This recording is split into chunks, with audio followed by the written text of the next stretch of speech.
late last week, Alberto Del Rio.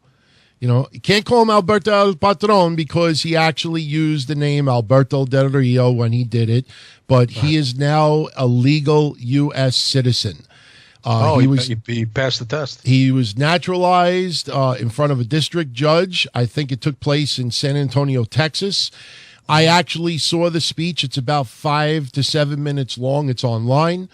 I was going to play it here. The problem is that the way it was recorded, there's a lot of echo due to speakers, and you really can't, it's a little bit distorted, but anyone out there, you look it up for yourself. The interesting thing about it was, like I said, he talked to the people, the 500 people who were also naturalized as U.S. citizens. And at the very end, he said a catchphrase that I honestly think should go on a shirt for him, even though it's probably, I guarantee you, somebody had to have had shirts like this over the years. But he actually used the phrase, born in Mexico, made in America. And to me, I think that is like an awesome phrase to put on a shirt for him. I mean, I don't know how well it'll sell, but at the very end of the speech, he said, "My name is Alberto Del Rio. I was born in Mexico, but I was made in America." And he also thanked WWE.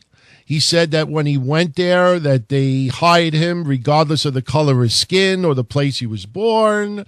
I mean, really warmed up to WWE, but no mention of Impact Wrestling whatsoever. And he actually used Del Rio. Do you ever notice nobody ever mentions Impact Wrestling ever? Oh, my God. I see. When it comes to thanks or praise, maybe AJ might have once in a blue moon. I mean, I feel bad. Impact Wrestling is obviously in a major, major hole right now. And, you look at the caliber of indie talent that are not signed to contracts right now.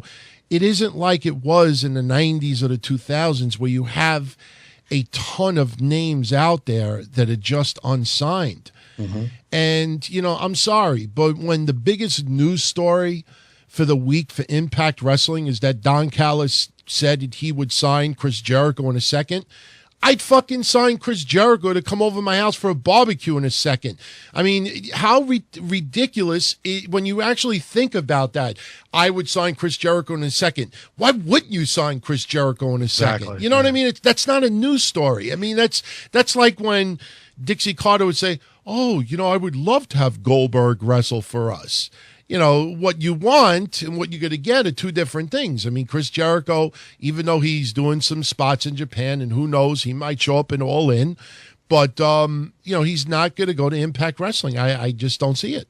No, I don't see him going there either. I don't think there's a chance in hell. Yeah, exactly. So, that's the biggest news story this week as far as Impact Wrestling, other than the fact that their rating was like the worst this year, or the worst. I think it was the worst this year. Yeah, no, I think it was. When I was combing over the news stories the last couple of days and today kind of updating, there wasn't really any. I was looking for Impact news. I didn't really see anything. I mean, there wasn't anything of note at all. No.